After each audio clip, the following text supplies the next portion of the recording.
Hi, Zeke with the Eastside Church of Christ in Baytown, Texas. Thanks for joining us for week 51 of our Eastside Bible reading. This will be for the week of December 20th through the 26th, 2020. We're continuing our reading in the book of Job. And when Job's friends had arrived, you recall they sat with him in silence for a week. That was fine. But then the turmoil really between them began when they opened their mouths to speak. So far, the cycle of speeches by Eliphaz, Bildad, Zophar, and Job seem to take the same circuitous route.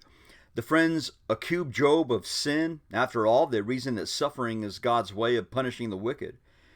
Job doesn't really dispute that, but he maintains that he's done nothing to deserve the kind of punishment that his friends are speaking of. In fact, the kind of punishment that they believed was reserved only for the wicked.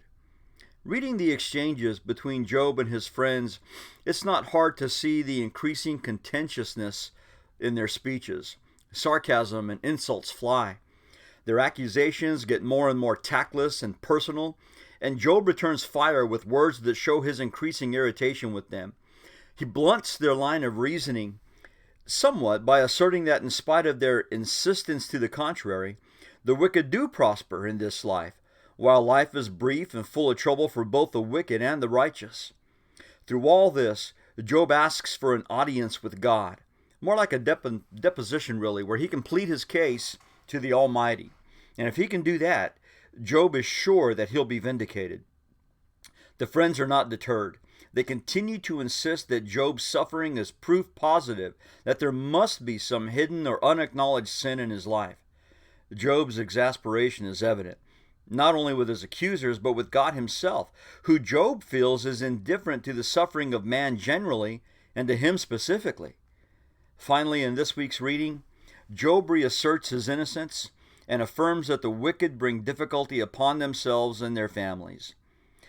But Job says, I'm not that kind of man.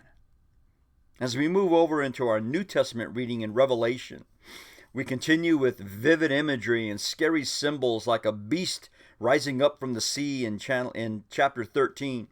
Seems to indicate it's a government, probably Rome. And then there's another beast from the earth that seems to personify false religion. And together they impose their dictatorial authority by marking the citizenry. And in spite of all this, we see a huge throng, 144,000 strong, that are still worshiping God.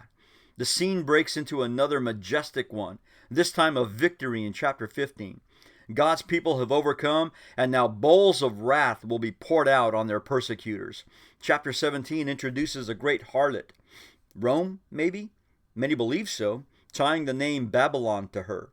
Others think that the harlot is the city of Jerusalem, since she's accused of spiritual harlotry and riding on the beast from previous scenes who we seem to identify with Rome. But don't miss the message in the imagery. The message is stay faithful. God's enemies will get their due. And of course, the great victory, the greatest victory for those saints in Revelation is on the verge of becoming full and final.